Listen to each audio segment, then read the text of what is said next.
हाय दोस्तों, सभी का वेलकम है मेरे YouTube channel study rising in India free पर। तो दोस्तों, आप लोग वीडियो के थंबनेल से समझ ही गए होंगे मैं किस चीज़ का वीडियो लेके आप लोगों के लिए आया हूं। तो दोस्तों, आज मैं 4 जून 2021 के हिंदी करंट अफेयर्स को लेके आया हूं। दोस्तों, वीडियो को स्टार्ट करने से पहले मेरी एक रिक्वेस्ट है।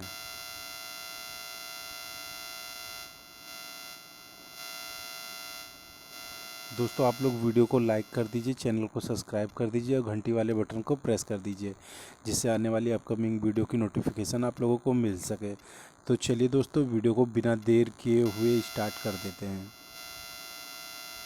6 पनडुब्बियों के निर्माण को मंजूरी। रक्षा मंत्रालय ने लगभग 43,000 करोड़ रुपए की लागत से भारतीय नौसेना के लिए 6 पारंपरिक पनडुब्बियों के निर्माण की एक बड़ी परियोजना को मंजूरी दी है। P-75 इंडिया नामक मेक इन इंडिया प्रोजेक्ट के लिए रिक्वेस्ट फॉर प्रपोजल RFP जल्द ही जारी किया जाएगा। रक्षा मंत्री राजनाथ सिंह की अध्यक्षता में रक्षा अधिग्रहण परिषद DAC की बैठक में यह निर्णय लिया गया है। फेसबुक ने CBO के रूप में मार्ने लेविन को किया नियुक्त। Facebook Inc. ने मार्ने लेविन को अपना नया मुख्य व्यवसायी अधिकारी नियुक्त किया है, जो टेक दिग्गज के कार्यकारी रैंक के लिए एक नया पद है। नई भूमिका से पहले लेविन फेसबुक में वैश्विक साझेदारी की उपाध्यक्ष थी। दोस्तों, इसमें नियुक्तियां देखेंगे। वानर मीडिया ने दक्षिण पूर्व एशिया और भारत में अपनी स्ट्रीमिंग सेवा HBO मैक्स के लिए अमित मल्होत्रा को MD के रूप में नियुक्त करने की घोषणा की है। मल्होत्रा HBO मैक्स इंटरनेशनल के प्रमुख जोहान्स लाचर को रिपोर्ट करेंगे।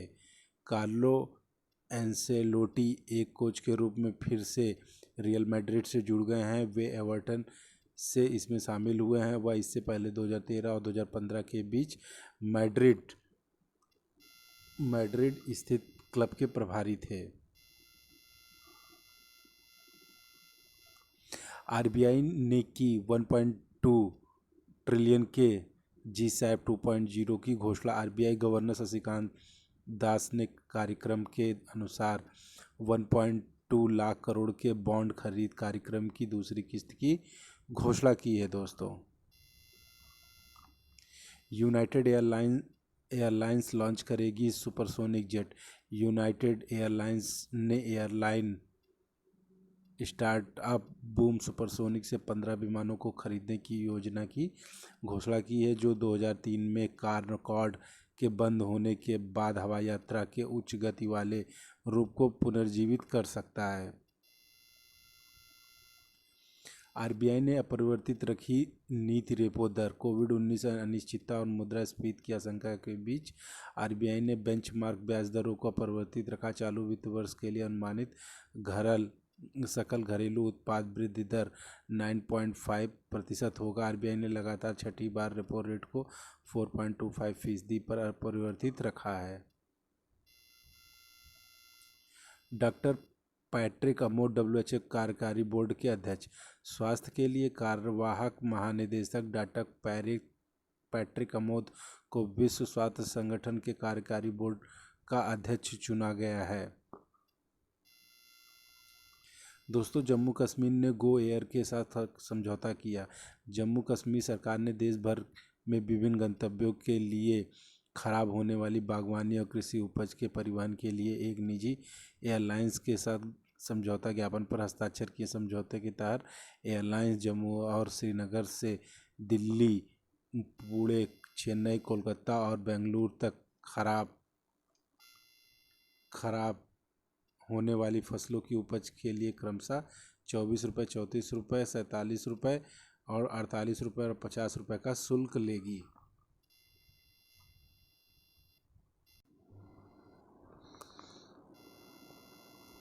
फ्रांस ने माली के साथ सैन्य अभियान रोका। फ्रांस माली के साथ सैन्य अभियान रोक रहा है। निलंबन माली में नागरिक शासन की वापसी के आश्वासन मिलने तक जारी रहेगा। 25 मई 2021 को माली के सैन्य नेता कर्नल असीमी गोइता ने देश के प्रधानमंत्री को निष्कासित कर दिया था, इसीलिए ये सब हो रहा है माली में। दोस्तों, स्टार्टअप्स की संख्या 50,000 तक पहुंची। उद्योग और आंतरिक व्यापार संवर्धन विभाग आईआईटी द्वारा मान्यता प्राप्त स्टार्टअप की संख्या 50,000 तक पहुंच गई। स्टार्टअप इंडिया जनवरी 2016 में प्रधानमंत्री नरेंद्र मोदी द्वारा लॉन्च की गई केंद्र सरकार की एक प्रमुख पहल थी। अनिरुद्ध जगन्नाथ का निधन। मॉरिशस के पूर्व राष्ट्रपति और प्रधानमंत्री अनिरुद्ध जगन्नाथ का जून 2021 में निधन हो गया। जगन्नाथ मॉरिशस के लंबे समय तक प्रधानमंत्री थे और 18 वर्षों से अधिक इस पद पर बने रहे। दोस्तों, भारत और जर्मनी ने द्विपक्षीय परामर्श किया। भारत और जर्मनी ने 3 जून 2021 को वीडियो कॉन्फ्रेंस के जरिए संयुक्त राष्ट्र के मुद्दों पर द्विपक्षीय परामर्श किया।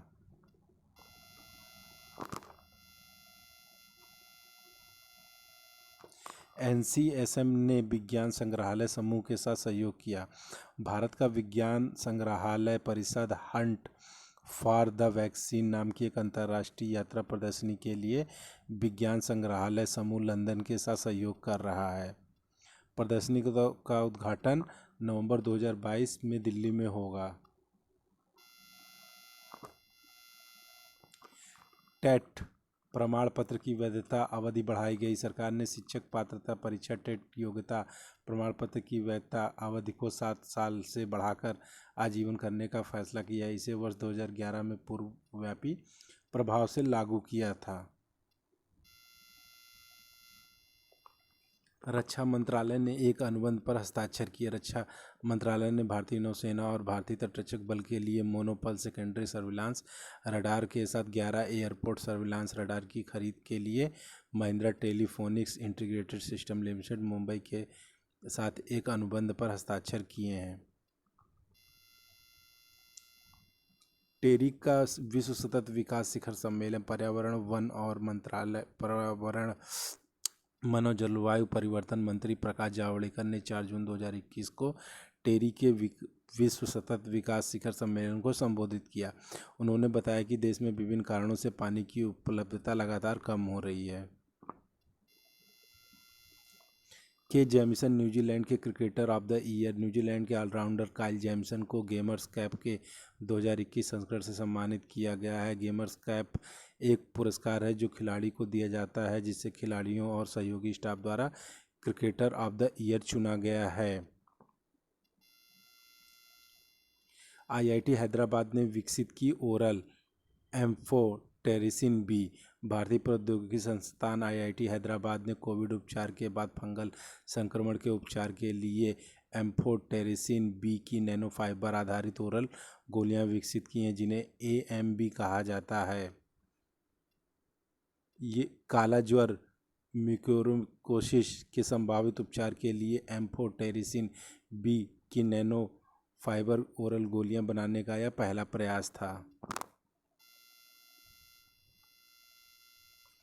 दोस्तों, कुछ नियुक्तियां देखेंगे। राइल हेडिंग ऐप ओला ने जीआर अरुण कुमार को अपना नया समूह मुख्य वित्तीय कार्यकारी अधिकारी नियुक्त किया है। स्वयं सौरभ ओला की गतिशीलता वित्तीय सेवाओं और खाद्य व्यवसायों के लिए सीएफओ होंगे।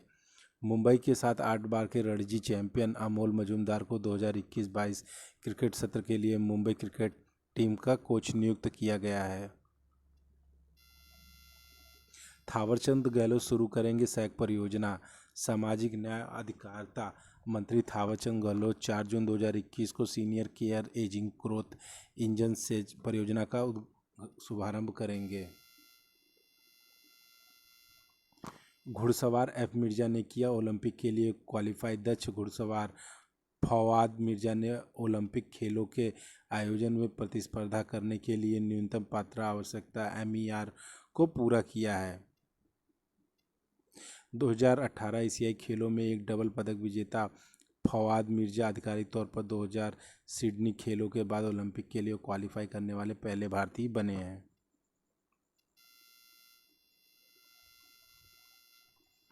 डेवोन कॉनवे ने तोड़ा 125 वर्षों पुराना रिकॉर्ड। न्यूजीलैंड के सलामी बल्लेबाज डेवोन कॉनवे ने 3 जून 2021 को लॉर्ड्स में इंग्लैंड के खिलाफ अपने टेस्ट डेब्यू पर दोहरा शतक बनाया। उन्होंने इंग्लैंड में टेस्ट डेब्यू पर एक बल्लेबाज द्वारा सर्वोच्च स्कोर के लिए महान के रणजीत सिंह द्वारा बनाए गए 125 वर्षों पुराने रिकॉर्ड को तोड़ दिया।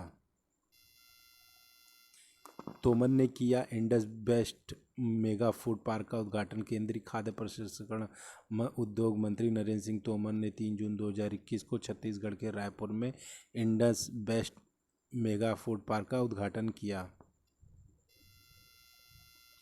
मैप्स लागू करेगी महाराष्ट्र सरकार। महाराष्ट्र सरकार ने राज्य के युवाओं को रोजगार और प्रशिक्षण प्रदान करने के उद्देश्य से महाराष्ट्र बिच्छुता संवर्धन योजना मैप्स को लागू करने का निर्णय लिया। इस योजना का उद्देश्य अगले 5 वर्षों में 5 लाख सुशिक्षित बेरोजगार युवाओं को रोजगार और प्रशिक्षण प्रदान करना है।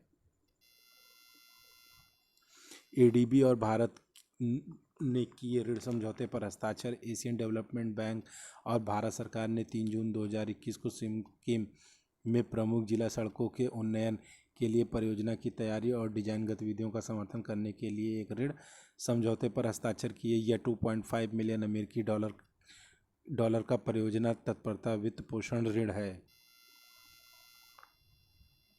केरल सरकार ने मछली पकड़ने पर 52 दिनों का प्रतिबंध लगाया। केरल मंत्रिमंडल ने 9 जून से 31 जुलाई 2021 तक केरल के तटों पर 52 दिनों के लिए मछली पकड़ने पर प्रतिबंध लगाने का फैसला लिया है। समुद्री मछली संस्थानों के संरक्षण के लिए मछुआरों के अनुरोध पर प्रतिबंध की अवधि बढ़ा दी गई थी। एसडीजी इंडिया इंडेक्स में केरल शीर्ष स्थान पर बरकरार। केरल ने नीति आयोग के एसडीजी इंडिया इंडेक्स 2020-21 में शीर्ष स्थान पर बरकरार रखा है, जबकि बिहार को सबसे खराब प्रदर्शन करने वाला राज्य घोषित किया गया है। सतत विकास लक्ष्य सूचकांक एसडीजी सामाजिक, आर्थिक और पर्यावरणीय मापदंडों पर राज्यों और केंद्र शासित प्रदेशों की प्रगति का मूल्यांकन करता है। 2031-32 तक कार्बन न्यूट्रल हो जाएगा एचडीएफसी बैंक। एचडीएफसी बैंक ने 2031-32 तक कार्बन न्यूट्रल बनने की योजना की घोषणा की। इसके पहल के तहत बैंक अपने उत्सर्जन, ऊर्जा और जल की खपत को कम करने पर विचार कर रहा है। माइक्रोसॉफ्ट ने लॉन्च किया एपीएसी साइबर सुरक्षा परिषद। माइक्रोसॉफ्ट ने पहले एशिया प्रशांत सार्वजनिक क्षेत्र की साइबर सुरक्षा कार्यकारी परिषद की शुरुआत की। इसमें Brunei, Indonesia, Korea, Malaysia, Philippines, Singapore और थाईलैंड की नीति निर्माता और प्रभावशाली व्यक्ति शामिल है और यह साइबर सुरक्षा पेशेवर द्वारा सुरक्षित है। CSIR NCL ने पेश की नई तकनीक। CSIR राष्ट्रीय रासायनिक प्रयोगशाला पूरे प्राकृतिक तेलों का उपयोग करके जल को कीटाणु रहित करने के लिए एक नई तकनीक लेकर आई है। 7 संस्थानों को COE का दर्जा। गुजरात सरकार ने 7 शिक्षण संस्थानों को सैद्धांतिक उत्कृष्टता केंद्र COE का दर्जा दिया गया है। इसमें 6 विश्वविद्यालय और 1 तकनीकी कॉलेज शामिल है, 6 निजी और 1 स्वायत्त। Vivek Ram Chaudhary vice chief of air staff. Air marshal Vivek Ram Chaudhary को वायुसेना मुख्यालय के अगले vice chief of air staff के रूप में नियुक्त किया गया है। 2 नए कमांडर इन चीफ भी अपने नए कार्यभार पद संभालेंगे। चीन ने सफलतापूर्वक लॉन्च किया उपग्रह। चीन की नई पीढ़ी ने मौसम संबंधी उपग्रह को नियोजित कक्षा में सफलतापूर्वक लॉन्च किया। इसका उपयोग मौसम विश्लेषण, पर्यावरण और आपदा निगरानी के क्षेत्र में किया जाएगा। उपग्रह फैग्यून 4B FY4B सियाचुन प्रांत के सिचुआंग सैटेलाइट लॉन्च सेंटर से लॉन्ग मार्च 3B रॉकेट द्वारा लॉन्च किया गया। चीन ने कृत्रिम सूरज से बनाया नया रिकॉर्ड। सूर्य की ऊर्जा उत्पादन प्रक्रिया की नकल करने वाले चीन के प्रायोगिक उन्नत सुपर कंडक्टिंग टोकामक ने 101 सेकंड के लिए 216 million degree Fahrenheit 120 million degree centigrade पर चलने के बाद एक नया रिकॉर्ड बनाया है। न्यूजीलैंड ने नासा के साथ अंतरिक्ष समझौता किया। न्यूजीलैंड नासा के साथ अंतरिक्ष समझौते पर हस्ताक्षर करने वाला नवीनतम देश है। आक्रामकता का शिकार हुए मासूम बच्चों का दिवस। आक्रामकता का शिकार हुए मासूम बच्चों का संयुक्त राष्ट्र अंतर्राष्ट्रीय दिवस प्रत्येक वर्ष 4 जून को मनाया जाता है। इस दिवस का उद्देश्य दुनिया भर में शारीरिक, मानसिक और भावनात्मक शोषण के शिकार हुए बच्चों के दर्द को स्वीकार करना है। स्टॉप अटैक्स ऑन चिल्ड्रन 2021 का विषय है। 19 अगस्त 1982 को महासभा द्वारा इस दिन को मनाया जाता है। तो दोस्तों, ये थी हमारे 4 जून 2021 के करंट अफेयर्स। Thank you.